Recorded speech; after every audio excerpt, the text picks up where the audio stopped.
Ed was passionate, I mean passionate about helping people because Ed lived in a haunted house. He lived in a haunted house in Bridgeport, Connecticut from age 5 to age 12. So he said to me, when I got out of the Navy, I said, I'm going to find out if other people had the same experiences that I did when I lived in that house. From the time that I was about 7 years old, I remember seeing lights around people. I realized that I was communicating. My Catholic faith is very, very important to me and still is today, and that helped me.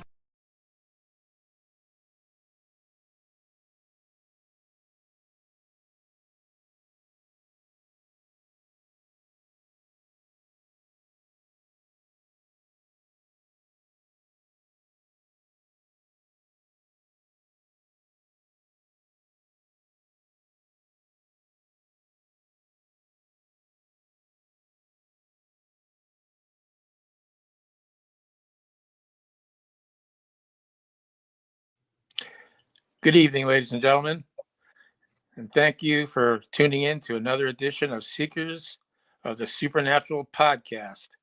I'm your host, Tony Spera, along with Dan Rivera, Chris Galoran, and of course, Wade Kirby. I'd just like to give a quick shout out, if I could, to Sarah from Get Haunted because she had a minor surgery. I guess it was minor surgery last week, and kind of surprise thing had happened. And she's doing quite well now, but just a shout out to her that everything's fine and that she's up and running and back to normal. So with that, we're going to start the program. Hi, guys. How are you? Hey, Tone. How you doing? Nice Good, you could be good. here. Yeah, glad you could come in, even if it's remotely. Oh, thank you. Thanks. I understand you guys had a nice meal today of steak with béarnaise sauce. What was it, grilled asparagus too, Wade, or what was it? Roasted. I kind of make asparagus French fries roasted. They were delicious. It was like really good. A little crispy up by the Mashed potatoes. Mashed potatoes with bacon and gravy. What do you put in the mashed potatoes? Bacon. No, what else? But like the other Oh, ingredients. good little garlic, Italian herbs, that French Provence spice. You know, just a little bit. You sour cream? Do you put sour cream in there too, Wade? No, and I have some. I forgot about that. Okay. These guys get so demanding. I forget. I even forgot the salad course. Yeah, we're pretty easy to satisfy. We're not demanding. You guys ate like kings, huh? Yeah, he took care of us. As always. That was great. I enjoyed it. I'm sorry I missed it, but I wouldn't be able to eat the meat anyway because during Lent I'm trying not to eat meat on Fridays. But what I do if I forget and I eat meat, say I woke up this morning and say I forgot and I had some bacon or something, I just wouldn't have any meat tomorrow. That's all. But it's just a small sacrifice during Lent that Catholics do, So what I'd like to do though tonight. Thanks for throwing us under the bus. You guys are all sinners. So what I'd like to do though is to start out. A lot of people always ask us, and they've asked all of our members and me a lot. Why do you keep the items in the occult museum? What's that all about? Why even have those? You say they're so dangerous. Why do you have them? Well, I remember talking to Ed about it a long time ago, and Ed said to me, he said it wouldn't be right to get rid of them. And I said, well, why not? He said, well, first of all, if you destroy the objects and if they have attachments, what you're doing is you're just destroying the object, not the attachment. And the attachment can just go and wander wherever it wants to wander. So I said, well, what's another reason why you keep it? Just that? He said, well, yeah, that's an important reason, he said. He goes, but also it's for students of the paranormal, for people who want to know why or what an object is all about. Why is something haunted? Tell me about the case, Ed, or, what happened here. And Ed said it wouldn't pay for me to say, oh, yeah, we have this very dangerous doll called Annabelle. We have this very bad satanic idol that was found in the woods in Sandy Hook. We have some fertility dolls that were stolen from a witch doctor. We have a creature that was taken from a house that moved across a room on its own, and it yelled out, "You are all going to die." And so the people will say, well, Ed, can I see those objects? Oh no, I threw them away.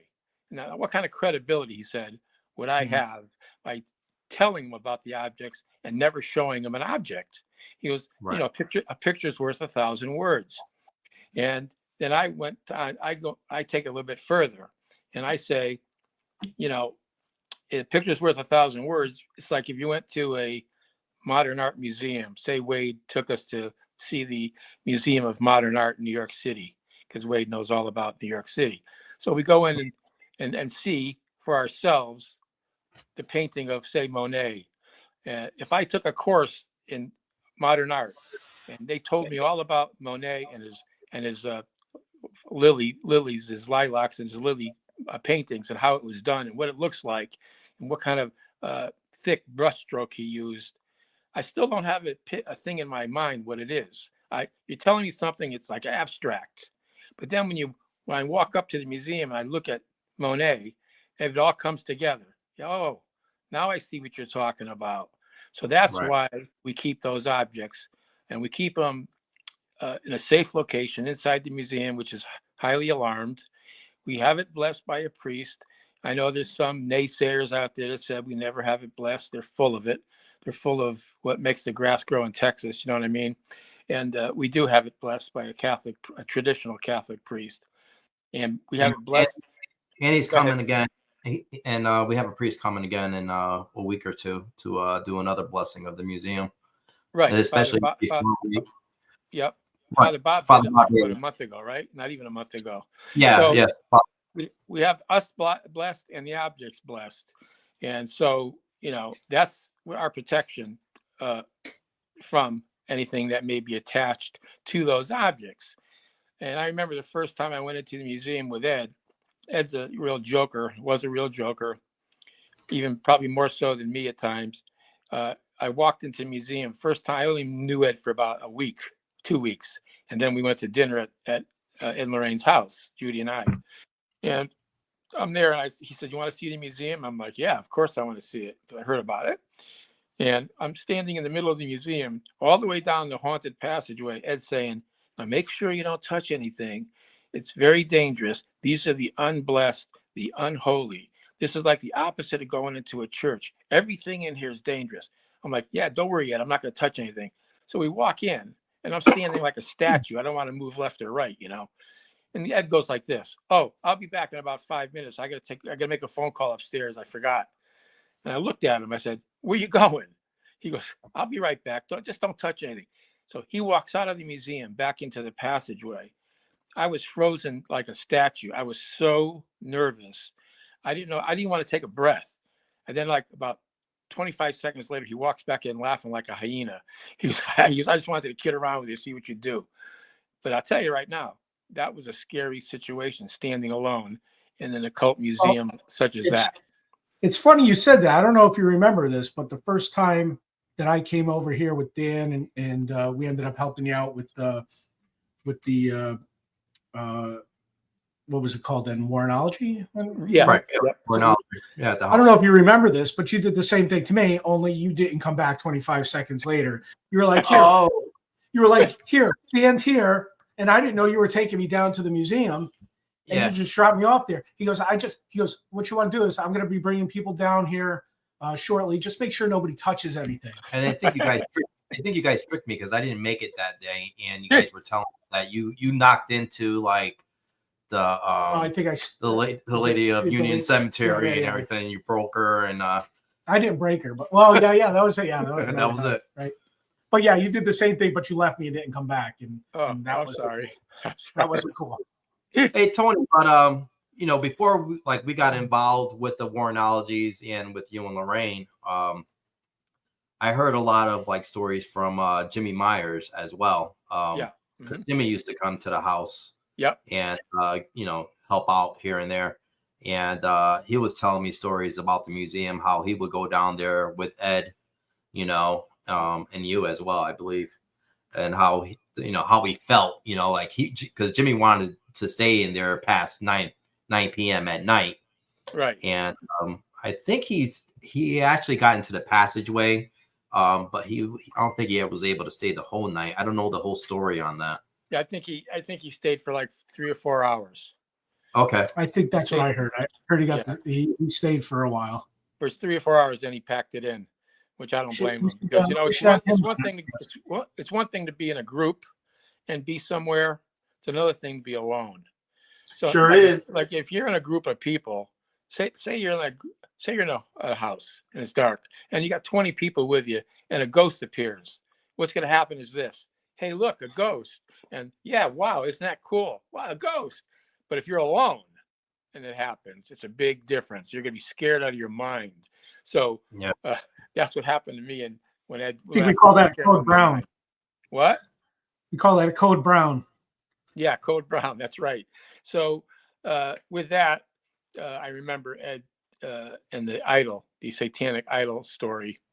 And I'd like to go into that if I could, if you guys got time for me to talk about the Satanic Idol. Well, right ahead. Yeah, the Satanic Idol was pretty wild because Ed got a phone call from a young man about 22 years old. He was a deer hunter and he lived in the area. And he called up and said, Mr. Warren, there's something I want you to, I'm nervous about. I go, and he says, what? He goes, I was hunting in the woods in Sandy Hook with my bow and arrow, and I ran into this statue out there. It was on a grotto of rocks. And I was lost in a path. I was going on a pathway and I was lost. And all of a sudden I stumbled upon this thing sitting atop a grotto of rocks. The grotto was about 3 feet high, round with stone. And on top of it was this ugly statue, Mr. Warren. But that's not all. So Ed says, well, what do you mean that's not all? What happened? And the young man says, well, I got to the idol. I'm not the idol. He's like, he didn't know it was an idol. He's like, I got to the statue and I immediately felt this overwhelming fear or he used the word passion. I don't know why I used that word, but he used the word passion. And he goes, but I was scared. I knew it didn't belong there. And there's something wrong with this thing because it was ugly. And so I just turned around and started to walk away from it. He said, but I don't know where I am. It was in the summertime. It was hot. He said, but I don't know where I am. I'm lost in the wooded area. I got, lost looking for deer. He said, I'm walking down this pathway out of the place. He said, and I'm alone. There's nobody around. He said, all of a sudden, out of the blue, out of nowhere, there's a man standing and walking step for step right next to this kid on his right side. So the kid gets freaked out because this man is all dressed in black from head to toe. He has a black shirt, black pants, black shoes, black t-shirt, and he's got snow white hair combed back, snow white short crop beard. I mean, really white. And the guy's about 70, 72 years old at the time. The young man is 22.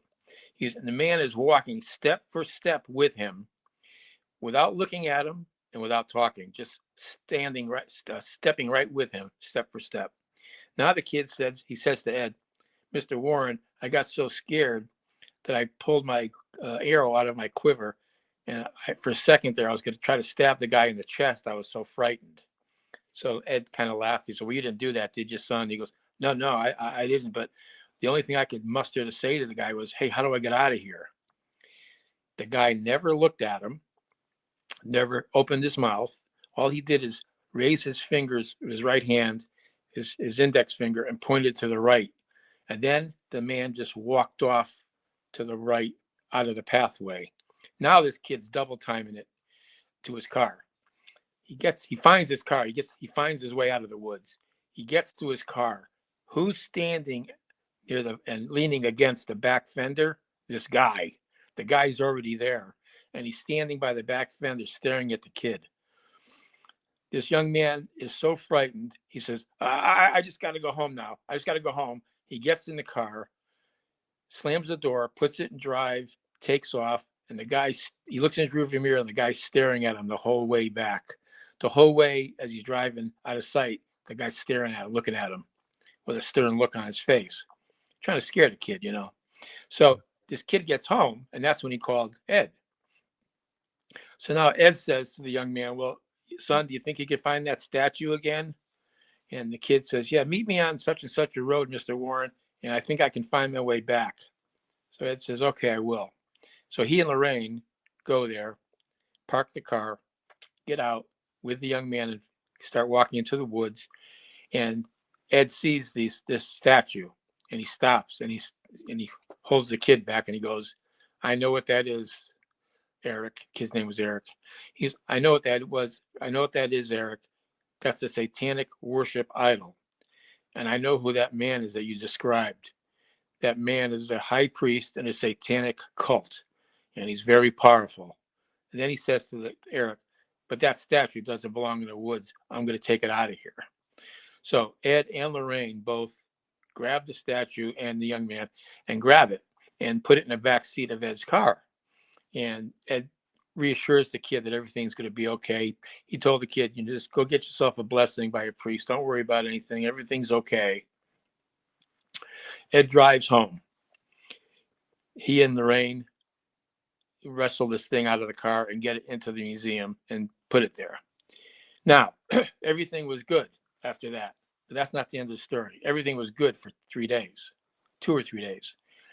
And I believe it was the third day that Ed was out on the driveway and he was fiddling with his windshield wipers, trying to take one off to put a new one on. And Lorraine was probably about 25, 30 feet down into the driveway farther in.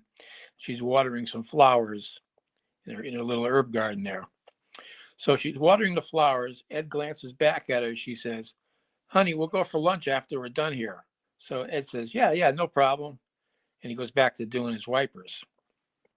As he goes back to do his wipers, he just happens to glance back about maybe 10 seconds later. He glances back towards Lorraine, and she's no longer there. He looks farther up into the yard.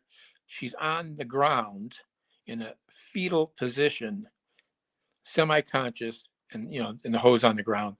He runs to her. He starts yelling, Lorraine, what's the matter? Hey, what's the matter with you? She won't answer him. She's semi-conscious. Ed calls the police. And the police come out and they have an ambulance on the way. They get there. She's incoherent. Put her in the ambulance. Ed goes with her. They go to St. Vincent's Hospital, right? And they put her in the emergency room. Then they get her up for tests. The next day, I'm there with Judy. I walk in. She's in a bed in a room, incoherent still, just out of it. And Judy says, hi, Ma, how are you? She doesn't answer. She looks at her almost like she doesn't recognize her. She looks at me, doesn't answer me. And Ed was there. So I stepped back and talked to Ed. And I said, hey, Ed, what's going on with Lorraine? What's the matter with her? He goes, Tone, the doctors don't know. I go, they don't know? He says, no. He goes, they did a brain scan. They did all kinds of x-rays. And what they told me was, we can't find anything wrong, Mr. Wrong. We don't know what's wrong with her. So I go, Jesus Christ, the doctors don't even know what the hell's wrong? He goes, no, they don't. Third day, she's there for 3 days. The third day in the morning, she snaps out of it, just like someone snaps out of a coma, but she's perfectly fine. She's like, hey, Ed, get me out of here. I want to go home. So Judy and I visit that night. She's perfect. She's perfectly fine. So that next morning, I go back to the house and I said, hey, Ed, can we go back into the museum and look at that idol again? I just want to see it again, because he already told me the story about it. So we walk into the museum, and Ed says, I said to Ed, what was it finally that the doctors told you? She's fine now. What was wrong? He said, they never told me. He goes, but they didn't need to tell me because I know what was wrong. And I said, okay, tell me, what was it? He goes, it was that, and here's how he said it to me. He said, there's that goddamn idol and that goddamn son of a bitch. And he tells me the guy's name. I go, what? He goes, that goddamn son of a bitch. And he says it again. Then he looks at me, goes, but I'm never going to tell you this guy's name again. He goes, he's a high priest in a satanic cult. I know him. I'm well aware of him, and he knows me. He said, he has great knowledge of the dark arts. And I have great knowledge of all things positive. He said, so he knows not to really mess too much with me. He goes, I don't like to mess around with him either. He says, but I know what happened. I said, well, what happened? He goes, that son of a bitch, because I stole his idol out. He considers it stolen. I took his idol out of the woods. He did that to Lorraine as a warning to me. And I said, holy shit, Ed. No kid. He goes, yeah, that's how powerful this guy is. So, me being the fucking wise guy that I am, about 3 months later, I see Ed again, and we're down in the museum. I go, hey, Ed, what was the name of that guy again? That guy with the satanic idol? Ed looks at me with a fucking scorchy look. He goes, I'm not going to tell you. What'd I tell you? I said, I'm never going to tell you his name again. I said, why? He goes, because every time I mention that goddamn son of a bitch's name, something bad happens. He goes, that's how powerful this guy is. So he never told me the guy's name again, but I remembered it. I was just scorching him. I was trying to just see if he'd tell me again, but he wouldn't. And then here's something that really kind of, I can't, make heads or tails out of it. And I can't prove anything either, but it's a bad coincidence. And like Lorraine used to say, there are no coincidences. A woman came to me one day via email and said, yeah, isn't that something about the idol, about the satanic idol in that man? And she gave me his name on the email. She goes, he used to live on Yokonanda Drive in Sandy Hook. And I didn't know that because I didn't know who this guy was. I didn't even know his last name, but she told me his last name too, this woman. So I said, yeah, that's pretty wild. She said, yeah, that's the same street that Adam Lanza lived on. Now, if anybody knows who Adam Lanza was, he was the young asshole, 20-year-old kid who killed 20 school children in Sandy Hook, 5 and 3rd graders and stuff, and 6 teachers and his mother with an AR-15. So he killed 27 people. And that only came to light a few years ago, right? Pardon me? You just learned this a few years ago. I learned it about 3 years ago that she said he lived on Yogananda Drive. And the thing that cracked me up, not too long before she called me and told, I remember reading about Manfredonia, a kid that lived on Yogananda Drive in Sandy Hook, about 21 years old, that kidnapped his best friend's girl, and he killed the best friend, and he kidnapped the girl. And right. He's in jail right now. His name is I believe it's Manfredonia. He went on the run. He went on the run, and they found him down. He went on the run, and they found him down in like Pennsylvania or somewhere down south, further south. Right. Yeah, I remember that. So to me, that's like the trilogy of terror. You know what I mean? It's like a trio of horror, because he lived on Yogananda Drive, this kid. Adam Lanza lived on Yogananda Drive. This fucking high priest lived on Yogananda Drive. And I remember and the satanic idol was found in the woods of Sandy Hook, Connecticut. Sandy Hook, yes. So it all adds up. So the thing, that is crazy. It shows me that Ed wasn't bullshitting when he said the guy had a lot of power. I believe that guy cursed things. He might have cursed the whole street. How do I know? It's too coincidental that a high priest in a satanic cult would live on the same street that a kid who killed 27 people lived on, and another young man killed a person. I mean, it's a quiet street, like you drive down, a country street, USA, that's what it is in Sandy Hook. These aren't cheapo houses either. Like Adam Lanza's house was like $600,000 or $700,000 house. It's not like living in a row house somewhere. These are regular, nice, supposedly people. And these kind of events happen in a little small town in Sandy Hook, it's part of Newtown, Connecticut.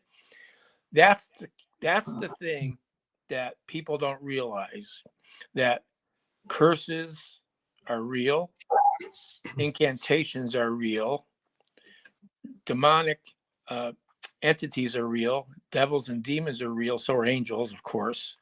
But people don't realize the power of someone's mind. He was able to do something to Lorraine remotely, this guy, and Ed knew it, because Ed said, go ahead. Somebody asked in the chat room, is he dead now? Yes. Is that guy? He's dead. I would imagine he would be. He died. Yeah. He died probably, I don't know, maybe 7, 8 years ago. I don't know, but yeah, I'm glad he's dead. And it just cracked me up that Ed was. I'm not going to say Ed was afraid of the guy, because Ed was never afraid of anybody. World War II Navy veteran. He wasn't afraid of much. He could go against a 6'7" guy with no problem and start fighting him. I've seen Ed when he got mad, and he didn't give a shit who you were. So he wasn't afraid of the guy, but he was afraid of the power, or respected the power this guy could generate through his brain power, through his incantations. So, Right. I mean, you don't even have to know that the guy's doing it to you. I'm sure Adam Lanza wouldn't have known. I'm sure this Ranfredoni wouldn't have known if that was what happened. You can never prove it one way or another. It's one of those things that's always going to be unprovable. But remember, your mind has a lot of power, like the power of suggestion and the power of negativity and positivity. So you can almost like manifest things to happen. I remember Ed telling me about these people like in India and things that could manifest tulpas. They could manifest things with their mind, the human manifestation of the mind. So in other words, they could create a tiger out of nothing. Not all of a sudden the tiger's there, or whatever they want to create with their brain power. And those are the same kind of guys that could, they could reduce their heart rate to like 1 or 2 beats per minute, and you think they're dead, but they're not. That's how they can go into these kind of meditations and things, and they use a lot of their brain power. So that was one of the things in the museum that really fascinated me was the idol. And there's other items in there too that are scary, like the creature from the Brookfield case, The Devil Made Me Do It. And that's something that Ed saw himself and Lorraine saw herself, is when it's like just a green plastic creature. What is it, a dinosaur, I guess, Dan? I don't know, Dan, it looks like a dinosaur. And Dan made the case for it. Dan made a portable case for it so we could transport it safely. And Dan made a case for the Annabelle doll where we could transport that safely. People don't understand that we take certain precautions, special precautions. When Dan made the case for the Annabelle, he had to first build it from scratch. But what he did was he went and got a priest to bless some water and bless some stain and bless some oil. Right. And he mixed it all together in certain proportions with a stain, and he stained the case after he made it with all this holy oil, water, and stain, holy stain. And he carved crosses on either side. By hand. Yep, he has a cross. And then he has a plaque on both sides. It's the St. Michael the Archangel prayer, which is a very powerful prayer that Christians use to ward off evil and protect themselves from evil. And the prayer, I'll recite it if you want me to, so you guys can know it. It's the St. Michael the Archangel prayer, and Dan has that printed on both sides of his case on a plaque. And behind the Annabelle doll itself, there's a velvet sheet. Behind that velvet sheet, he has inscribed the Lord's Prayer, the Our Father, who art in heaven. And we have the case blessed by the priest when he comes in, and he uses holy oil and holy water and certain what we call binding rituals around the Annabelle doll and all the other objects that we take out of there when we take them out, which is rare. We never touch the objects themselves with our bare hands. And people will say, well, why not? Why can't you touch it? Ed used to tell me, I don't question things that Ed told me because Ed was the master. So when Ed said to me, don't ever touch it with your hands. If you ever have to move it, Tone, use heavy gloves, maybe a comforter, and just grab it and move it as quickly as you can. And that's what we do. We actually assign Dan that task. Dan has the fucking guts to do it, which I don't really like to touch that thing, but he does. But he gets blessed before he does it, and he gets blessed after he does it too. And he doesn't touch it with his bare hands. So the St. Michael the Archangel prayer, if you guys want to hear it and be protected, what you do is when you walk into a haunted location, you feel at nighttime, you feel like a presence in your room. You're nervous about something that might happen in your room. You hear a noise, you feel a presence, whatever. What I do is I envision myself in a white glowing light around my body, a white halo of light all around my aura, my supernatural glow that everybody emanates, that God gave us, a supernatural aura we have. And it protects your aura when you envision yourself in a white light and ask God for protection. So what I normally do is I give the St. Michael the Archangel prayer a go. St. Michael the Archangel, defend us in battle. Be our protection against the wickedness and snares of the devil. May God rebuke him, we humbly pray. And do thou, O Prince of the heavenly host, through the power of God, cast into hell Satan and all the evil spirits who roam the earth, seeking the ruin of souls. Amen. That is a powerful prayer. St. Michael is the man. He's the angel that you want to go to and pray to when you have a demonic infestation, you have something you think may be trying to attach itself to you. You always invoke God's name. I always invoke St. Michael's name too. So that's what you want to do when you go on a case or investigation. You guys are going on a case tomorrow. I want you to bring that St. Michael prayer with you and bring the all the holy oils and things that Wade you have for protection, because you never want to bring anything back with you. You know, like the thing is, people say, well, I went to a haunted house last week. Nothing happened to me. I didn't pray or anything. Well, doesn't mean anything's going to happen to you. Doesn't mean, but if it does, it doesn't have to happen immediately. As Wade will tell you, it can happen 2 months later, a year later. Something could happen to your family, just like it happened to Lorraine via this asshole that didn't like Ed taking his idol out of the woods. You know, you could be a sole victim too. In other words, when you try to help, okay, here's the key. You're walking down the street, and I'm walking down the street with an old lady, with a woman, my grandmother. She's got a purse, right? And two guys come out of the alleyway. I'm walking on New York City, Wade, looking for you. So I'm looking for Wade. I get lost. I'm walking with my grandmother to try to find Wade's apartment. And these two thugs come out of the woodwork, and they start to pull on her purse and punch her in the face. My grandmother, she's 85, 90 years old. They're hurting my grandmother. So I grabbed the guy. I try to get him off. Now they start beating on me. They start beating me up. But I wasn't the intended victim at first. I'm the sole victim. Same thing. I come to someone's aid, they attack me. So it's the same thing in the paranormal, supernatural realm. You go to someone's aid, and it comes after you because you're trying to help. So that's what a sole victim is. Mm-hmm. Right. And I got one thing. So with Ed and the witch doctor, that had this Sandy Hook idol. Oh yeah. Now, I know from being around in the house and everything, and I've seen all of Ed's books and where he studied, and not only he had his office in the museum, but he also did some of his studies down in the basement of the house as well. And a lot of people didn't see that part of the basement. And what I could tell you is that what I've seen, that Ed knew reverse curses. Like he also,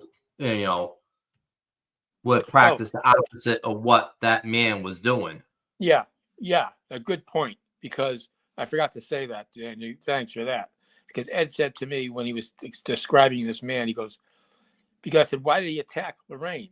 And he said, here's what he said. I'm glad you said it. He said, well, this man knows that I know reverse ceremonial magic. He goes, he knows the dark arts, but I know all things positive, and I know. He said that to me. You're right. He said reverse ceremonial magic. So the guy didn't mess with me. He messed with my wife because she doesn't have that power. So that's what I'm talking about. You got to be careful because you may be doing all the right things, but it still comes at you because it doesn't like you helping people. I was just amazed. I heard the stories about him doing that, but actually seeing, what he studied. Ed could put a curse on a person if he wanted to and have him get sick and die. He could have done that if he wanted to. He had that knowledge because I talked to him about it one time. Well, how can you learn about your enemy? Without knowing their tactics. Without stepping into their shoes and learning how they work. That's how we defeat our enemies. Ed used to follow people. When somebody invited him somewhere, he'd go. He'd go to witchcraft covens. He'd go to ceremonies. he'd go there because he wanted to learn from the enemy what the enemy was doing. You know, it's like if you want to know how to crack open a safe, you're not going to go to some guy who doesn't know anything about safe cracking. You're going to go to a guy who show you how to open a fucking safe, right? So Ed wanted to learn firsthand what these assholes were doing, what these witch covens, what these satanic cults were doing. And I remember him telling me that, Tone, they're fucking bad. I go, what are you talking about? I said, come on, they don't do that shit that you hear about. They don't sacrifice people. They don't sacrifice animals. Do they really? He's a Tone. They fucking eat kids. I go, come on. Here's what he told me. This is why you don't mess with this stuff. This is why you need God's protection. Because when I say there's evil people in the world, there's evil people in the world personified. I mean, evil people. What they would do, these satanic people, these people who worship Satan, what they worship Satan for, because they want the worldly goods. They want money. They want sex. They want the good life. They want fame, sex, money, power. Just like the people in freaking Congress and shit. A lot of those assholes. They want power. They never want to leave. That's why you got Nancy Pelosi at 84 years old, doesn't want to leave. People 90 years old want to stay in Congress. They want the power. But these satanic people, they think they'd get power by doing favors for the devil. And what does the devil hate? The devil hates human creation. The devil hates you and I because we're created in God's image. And Ed told me once, he goes, the more innocent they are, the more they want to kill them because it's more of a sacrifice and it pleases the devil. I said, what do you mean? He says, well, they want to kill a young infant and drink the blood. They think it gives them power. I said, don't fuck with me. You're kidding. I can remember when I was talking to Ed, I was in my 30s or so. So I was pretty crude. I was like, come on, Ed, you're full of shit. I'd say that to him. He goes, Tom, I'm not full of shit. He goes, this is what they do. They would impregnate a female member of the cult on purpose. They'd rape her and wait for the child to be born. And as soon as the child was, they harvest the child, they call it. And when they grab the child out of the womb, they immediately fucking start stabbing it to death, kill it, drain it of blood, and drink the fucking blood. I said, come on, Ed. He goes, I'm telling you, that's what they do because they think it gives them more power in the devil's eyes. Right. I said, Ed, how come they never talk? He goes, no, they don't talk about stuff like that. If you ever talk to a Satanist, they would never tell you what they do. What they would do is they'd say, oh no, we just want the good things in life. So we just want to have a little bit of money. And so we do these things, we do these little incantations and rituals, but we're worshiping the earth. We're worshiping this. But they never say they're worshiping the devil. They'll never say but they are. And, I think that we're infested with that shit almost in every town, places like Hollywood, where they drink the blood of young victims. They call it adrenochrome, they call it. And the fountain of youth. Yeah, they think it gives them the fountain of youth and it gives them power and they think it gives them luck because they're doing it for the devil. But they're not going to tell you any of that. You're not going to get a celebrity saying, oh, I drink kids' blood because it gives me more power and a youth. They're not going to tell you that, but it's true. And that's what we're still doing that today. And we're still educating ourselves on occult practices and what's out there. Even when we go to locations or helping a family out and we find out the history of the land. So we need to know who was on that land, before we were, like the Native Americans. Even before the Native Americans, we have to go back and see, what was their culture and how do we cleanse the land? Do we cleanse the land with our faith? We still do that. But we also do it. We pray to their ancestors to bless the land, to bless the inhabitants or that are on the land now, and then giving a peace offering. A peace offering could be with Native Americans. It could be tobacco.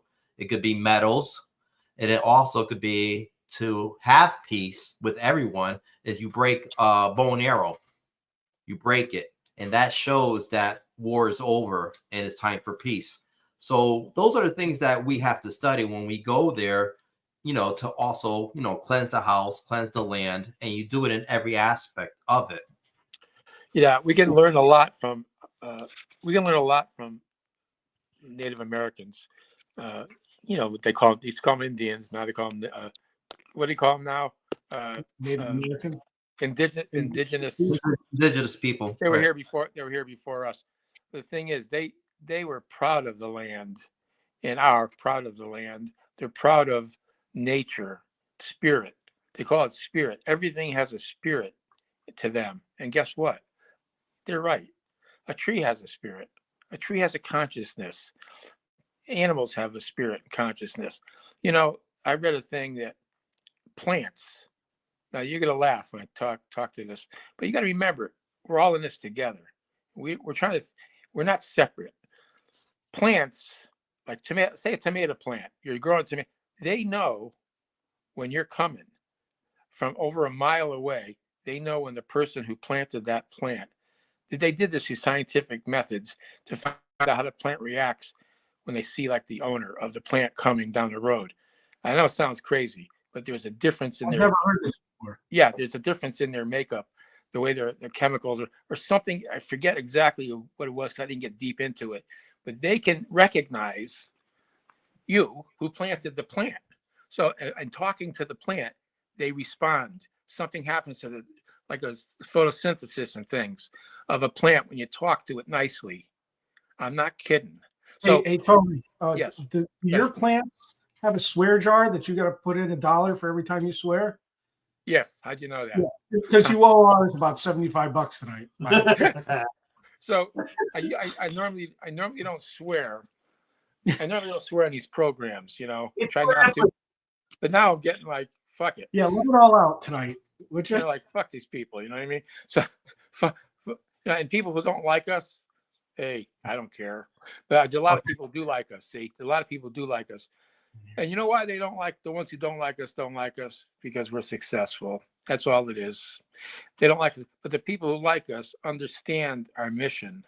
They understand what we're doing. They don't make fun of it. They know that we're there to help people.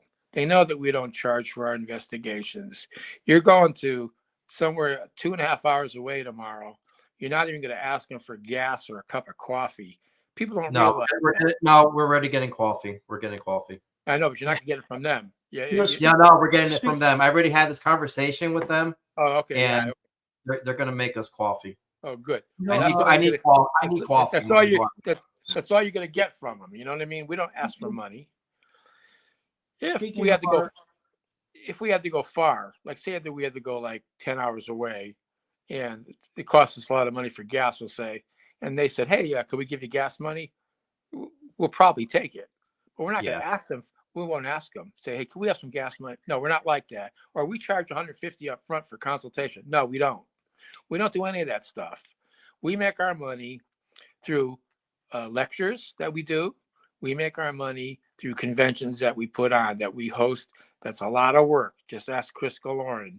It's like a full-time job to put on a convention. Yeah. And we don't get rich doing it because there's a lot of expenses, a lot. So, we know the truth. That's all I got to say about that. So anything else you guys want to talk about? Well, we're getting late into the show. I mean, we're already 45 minutes in. We did want to give a little update on our case that we've been working on. Wade, the Connecticut case that we just recently worked on. Right. I'll let Wade do that. I got a call from the client this week, and this is very interesting, but it makes a lot of sense. So the wife is very much now into attending church, getting the host and mass every Sunday, and it's a great thing. And we've coached them through that, and it's major changes. And now she has she did it when she was younger. Now she's relearning how to speak the prayers in Latin. So they went to church, had a blessing, came back, and the husband of the family was in the barn and got majorly attacked, slamming of doors, sounds, etc., feelings, etc. And so he was very upset when he got back to the house, and the wife said, "What's the matter?" So she called me the next day, and I said, "It makes perfect sense. These entities that have infested your home know that it's only a limited time left. They know that you know the way out. You know, they know that you know their game and that they are going to lose. So the more they go to church, then especially with the Latin, etc., and do the prayers daily 3-4 times, it's a lethal weapon. So they have to lash out to make you think, if you keep going to the church, this is what's going to happen when you come back. But it really is the other way around. You keep going to church, you'll see how weak they are, that they really have to accelerate the activity and the oppression to make you think that you've lost control, when in truth, the client is the one gaining the upper hand, and the demonics are terrified knowing that it's almost over. So I explained that. They understood it. And yeah, they are now back on track. And I said, this is only natural. It's only because you're learning it so well, you're doing it so well, they have to retaliate. So they understood, and it's actually brought them up another level. So it's good. Yeah, and you've been keeping in touch with the family, which is good too. You've been following through, which is great, and that's the key, the follow up. You know what I mean? I talk to them every week, sometimes twice. Sometimes I'll get a comment or so, and I can tell what's going on with him or her, and I'll call them and say, "Hey, how are you doing? And what about this?" And they'll let me know. But and I, being in that position as well, vulnerability, you at times do need to be heard as a client. You need to be heard and understood and believed. And I'll leave it with that. Right. And then tomorrow we have another case that we're working on in Massachusetts. When we're leaving here around 9 o'clock in the morning to head up there, so we'll be there all day. I don't want to get into details about what's going on there, because I like to have Wade go into that investigation, go into that house and see what going cold to see what he feels. It's kind of funny that I told him where we're going. I only told him we're going to Massachusetts. Yeah. And like 5 minutes later, Wade sending me a message like telling me about the house and the people in the house and everything. I'm like, son of a bitch. This guy has like maybe he was right. He was 80% correct on what's going on over there. And I'm just gonna leave it at that. I'm not gonna tell him what he got right and what he didn't get right. But I just want him to feel it out when we get there. Yeah. Now, wait, I got a question for you. Seeing as we're talking about this stuff, let me ask you this: when you're walking down the street in New York City, can you tell? And when you look at somebody or meet their glance or talk to somebody or see them on the street, can you tell if they have an attachment? And if you can, how do you know? I mean, absolutely. And one more thing that's interesting, the audience members, remind me in a minute to say attachment. I've been on the subway. I've been in Washington, D.C. I've been a doorman in front of a hotel in Midtown by Rockefeller Center. And the night before I go on a case, and this was before I got involved with NESPR, I was doing it on my own for 25 years, as Mr. and Miss Warren taught me. I would have a man come right up to me, usually a homeless guy, or I could tell he was under the influence, and he would come right up to my face, and this was witnessed by hotel security, and said, "If you do that tomorrow, I'm going to kill you." And then they walk on by. That's a walk-in. That's a demonic from the case that I'm going to go on tomorrow. And he's just trying to scare and threaten me. As far as the attachment goes, how do I know? There's a vibration that I can feel when I'm with someone. And most of the time I don't say anything because I don't want to get involved with them or take it any further. But there's a frequency you feel, and it's not necessarily demonic, but it certainly has negative activity to it, and that's effect. I can get in a car and say, oh, and just within 10 seconds know where they're standing, but I don't judge them. That's their walk, that's their path, that's their creation. I honor that. But yes, in like New York City, absolutely.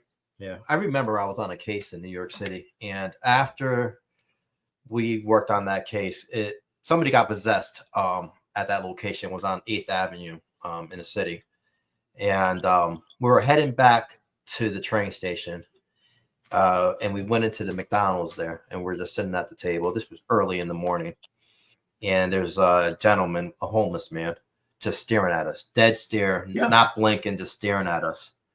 And he just looked at us and he told us that we have to go to 8th Avenue. There's unfinished business. No, really? God.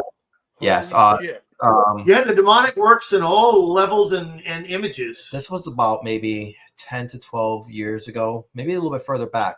Chris, I don't think you were with me at the time. I didn't go to that. I think Jason Butler was with us and his mother, and I forgot there was 2 other people that were with. Oh, the Harringtons from Norwalk. Yeah, Norwalk Paranormal, and yeah, it was crazy. Like the day after that investigation, like we were getting like weird signs, like they were watching us.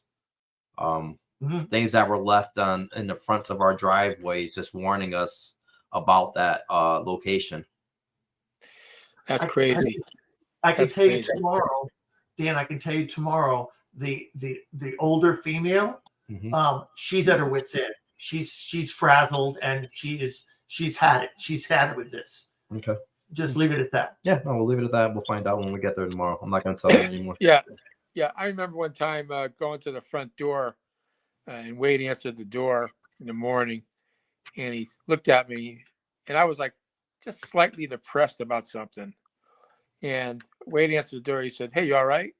I said, "Yeah, I'm all right." "Why?" "Oh, the energy looks a little low." And he was right. And I didn't act any different. It was a personal thing, and he picked up that I had some kind of a negative sense about me, that I was depressed. So Wade that's not negative, but you have a big burden on you. I hate it because I think he's reading my mind all the time. Yeah, okay, let's go on. Wade is psychic. I know. Wade is psychic. He doesn't say it a lot, but Wade picks up things. He's a very sensitive person, empathic, sensitive. But and you those know, are the kind of people. What? Thank you. You know what's interesting is that most of my life I was told to not do it. And now when I'm at the house and here around you all, I've learned that it's okay. So I turn it on. But we also tell you to turn it off sometimes. I think in this community, we try to tell you to turn it off. It sounds like Lorraine to me, because she used to say the same thing. I never wanted to be different, she used to say. So I didn't, like when she was a kid and she saw the auras around people, she thought everybody could see the aura. And then I remember her saying to me and other people, I never wanted to be different. I always wanted to be like the other kids. So she used to suppress it. She suppressed it. And until she met Ed, and then she started to go on these haunting cases, these haunted houses, is where she started to develop more psychic ability. You know, the more you use it, use it or lose it, it's the same thing. So, so what you're saying is absolutely true. It's like faith and the ability to perceive, is you have to work it out. And in this environment and with these people, it's encouraged and it's exploded in me, because I'm telling myself it's okay. Go ahead and turn it on. Use it. Yeah. I got a question. Chris, you want to, or Dan, you want to tell us about the Twisted Vine and the other events that we have coming up? Since we're coming up on an hour here, we're going to be wrapping it up. We got our first event of the year coming up April 12th at the Twisted Vine in Derby. We're doing Warrenology again. We're bringing that back. We haven't done that in years, so this is going to be our first time bringing that back. We're going to have a buffet dinner. Then we're going to present Annabelle and several other items from the some of the more popular items that you guys might be. The Satanic Idol will also be there. The Shadow Doll, right? The Shadow Doll. the Conjuring Mirror. Right. And The creature, maybe the creature too, or no? yeah, probably the creature, the toy dinosaur from. All right, so exactly how we're going to do this? We're going to have the presentation, a dinner, and we're going to give a presentation on the occult and supernatural, and then we're going to show them the objects, right? And then don't we have like an investigation later or something? Yes. After the Warrenology, right, we're gonna hold a overnight investigation of the location. So Chris people will can tell sign you. up. They can sign up for that.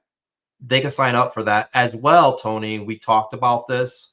You know how Ed and Lorraine used to have their classes at the Carousel Gardens? Yes, yes.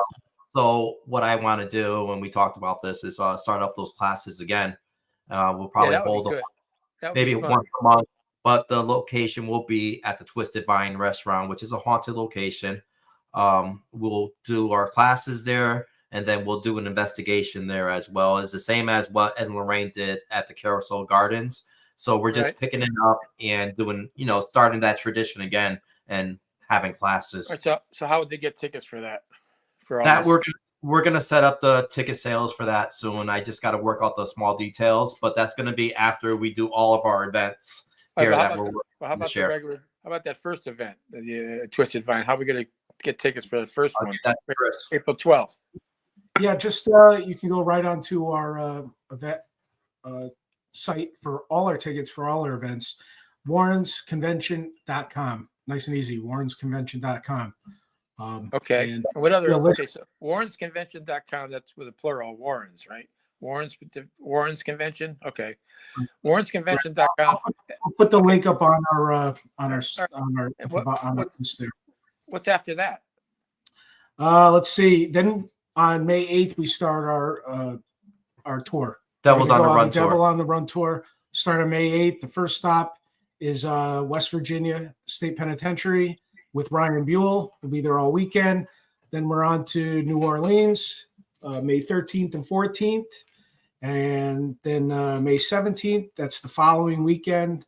The Black Swan Inn will be doing the Psychic and Spirit Fest at The Black Swan Inn is in San Antonio, right? Right. When is that? When is that one? May 17th. Okay. And that'll be with Ryan Buell. Ryan Buell will be hanging with us as well. Yeah, Ryan's going to be traveling with us, as well as Father leaving West Virginia, and Father Bob Bailey will be traveling with us as well. As you know, that we're going to be traveling with the objects from the museum. So he's coming as protection too, right? Right. Protect you guys.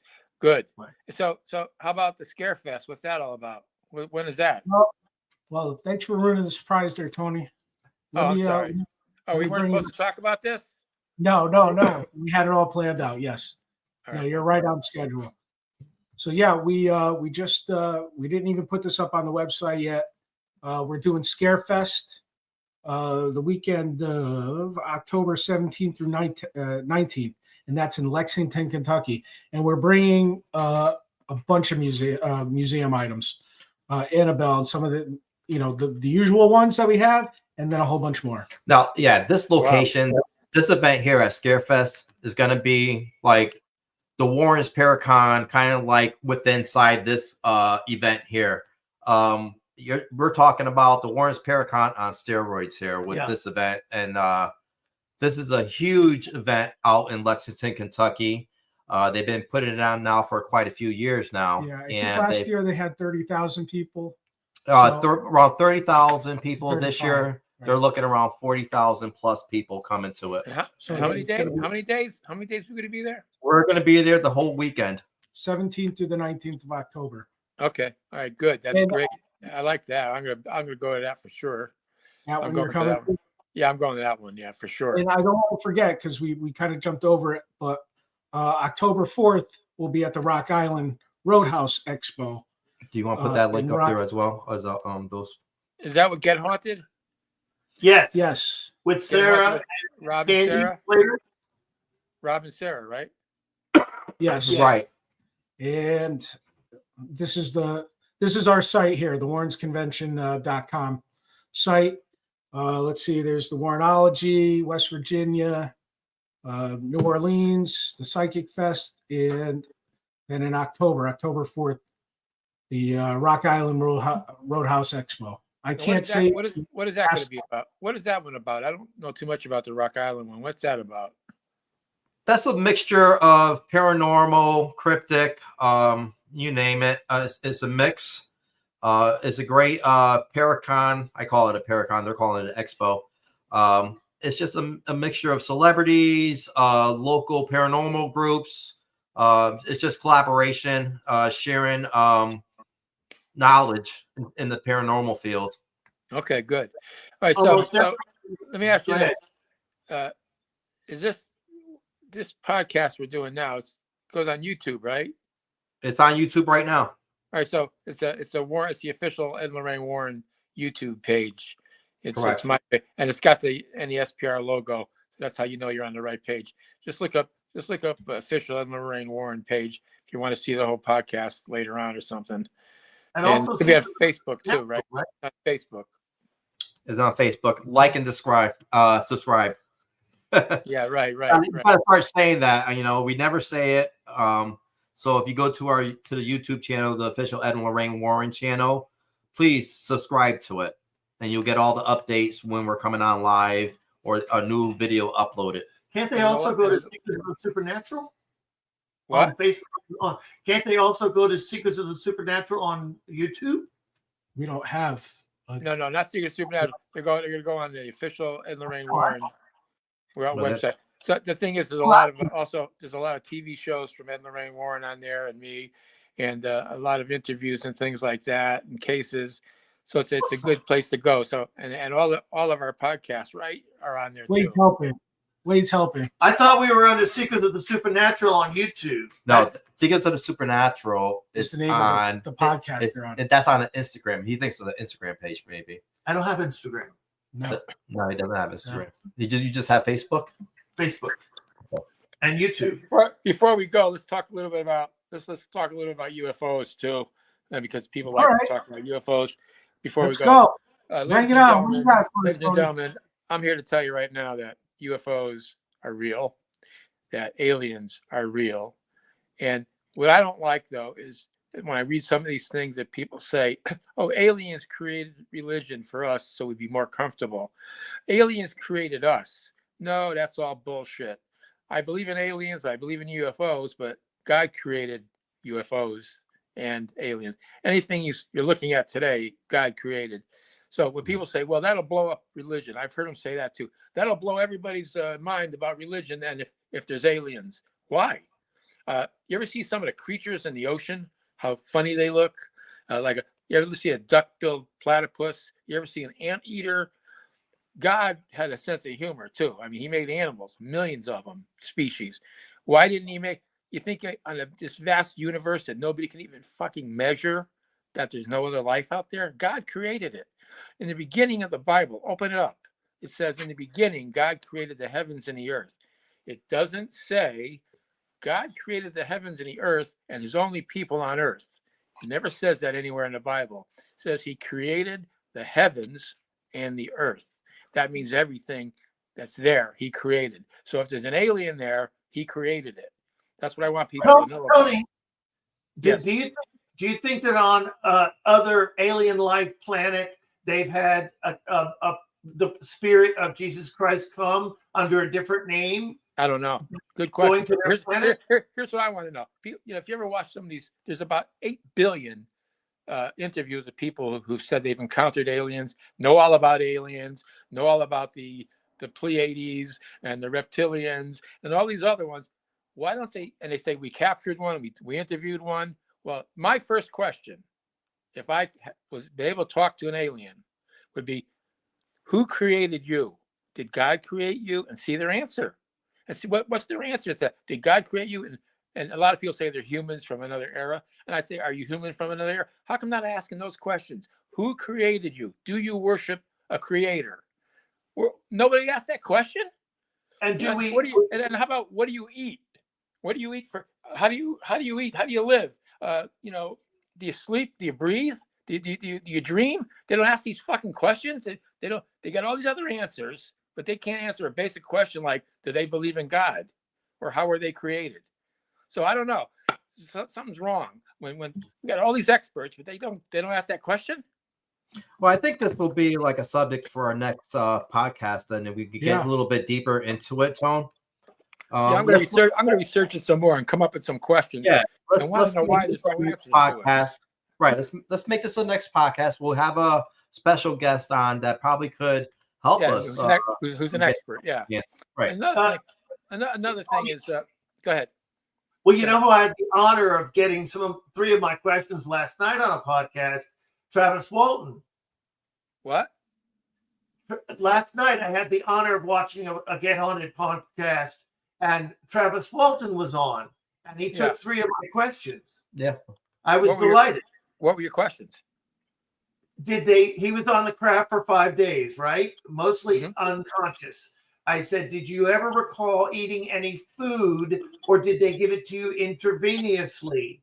And then the other question was, did you have a sense of, and he said no, by the way. The other question was, did you have a sense of the craft that you were on being examined for 5 days moving? He said, no, but I remember coming conscious, and I was no longer in that craft. I was in a huge chamber, kind of like a Grand Central Station for flying saucers, and they put me on a very large ship and examined me, and they took the illness away of why he was actually abducted in the first place. Did he say what they look like? Yes. First, when he was on the craft, they looked like your typical grays, and he freaked out. He came to, saw them standing around him, and he took an object behind his head. He never even looked at it, and threw it at them to get them away, and they all backed away. And then some humans came in. They even had clothing, but they weren't quite humans. But it calmed him down, and he wasn't so terrified. But then they put him out to sleep. Then the last question was, did you recall seeing any bruises on your arms or body from when they lowered you to the ground on next to the road where you were found? Came to. Right. And he said, no, I didn't have any bruises. That's when you said that, I was thinking about, there was a special that I saw on TV, and some of them had implants injected into their arms, into their bodies. They couldn't explain what type of metal that was that they found. It was almost like a sliver. Yeah, absolutely. I'll have to find. That's like a 5-piece. I didn't say. Want to tell them what happened to you, Wade? Tell them about it. No. Yeah, I think that's what we need to, like, that's a whole other podcast, I think. Okay. And then if Wade's ready to talk about it, we're not going to wait to talk about it. No. So that I found it very interesting last night, and I was very honored. Yeah, well, all I got to say is I want more evidence about I believe it, but I also want more evidence, and I want some answered questions like, who's their creator? Do you worship God? Just basic questions like that. We should be able to have those answers if we communicate with them, Well, you know what? And we're going to do an experiment as well. We'll probably have you as bait, and we'll see if we could get you abducted. And I want you to come back with the answers. No, seriously? I was thinking maybe I should bring some Vaseline with me. You should. Here we go. I was thinking last night, it all really depends on who they abduct and do they get the right person. Well, that's what we're going to find out. If he's thrown back. No, if you get a person who's really cynical and nasty and angry, it doesn't leave a good image for the human race. They've got to get the correct person. Well, yeah, true. Hey, true. Wait, do you think they're walking among us? Well, yes, but I don't know. Then we'll end the podcast. What? I don't know to what extent, but yes. Think of it, what I just said 2 minutes ago. Travis Walton got so scared, then the Greys left the room, and humanoid figures came in, but they weren't quite human, but they had clothing on, and it calmed him down. He felt he could relate and be okay and say, okay, I'll calm down. I won't fight anymore. So they knew about clothing, they knew about buttons, etc. But then there's the very interesting case of Betty and Barney Hill. They put them both in different examining rooms, and suddenly the aliens ran into the other one and said, the teeth came out. I'm paraphrasing, and they tested Betty's teeth stayed in. They were not what do you call them, dentures. But Barney had dentures, so they were like, "What in the world are these teeth coming out? Does yours come out?" No, and she. By the way, that's another case altogether. But she had the opportunity to converse and talk. I asked Travis Walton that last night. Did you ever have the occasion during the 5 days to converse with them? He said no, because they would make him like unconscious most of the time. Yeah, I think Ed and Lorraine knew Betty and Barney Hill. You know, they knew him. Really? Was it Exeter, New Hampshire? Exeter, New Hampshire, or something? Yeah. And I think what We'll they talk say all is about that next time. they communicate with you telepathically. Absolutely. Yeah. And by the way, there's a great book on Betty, because it later, like 30 years later, they still came to visit her. And once she was in a sling, she had injured her arm and broken it. And she was on the couch, and she knew they were coming that night because they did a telepathy thing with her. And sure enough, she woke up and the sling was on the fireplace mantle, dislodged, and her arm was fine. Oh boy! Wow. Fascinating. It's all in the book. It was fascinating. All right, Tony, take us out. All right. Well, look, I think it was a pretty good podcast tonight, ladies and gentlemen. And I thank you, Wade, for your input, Chris, Dan, for your input too, and any comments that were made tonight. But I think next time, you're right. I think next time maybe we'll get into a little bit of UFO phenomena and UAP phenomena and alien phenomena too, because I just can't believe that we're the only ones in this vast universe that are alive. There's got to be other living creatures. But for Dan Rivera, for Chris Galoran, for Wade Kirby, I'm Tony Spera, and I want you guys all to be kind to one another, because it's the right thing to do. Till next time, we're signing off. Good night. Good night. Good night. Ed was passionate about helping people, because Ed lived in a haunted house. He lived in a haunted house in Bridgeport, Connecticut from age 5 to age 12. So he said to me, when I got out of the Navy, I said, I'm going to find out if other people had the same experiences that I did when I lived in that house. From the time that I was about 7 years old, I remember seeing lights around people. I realized that I was communicating. My Catholic faith is very, very important to me and still is today. And that helped me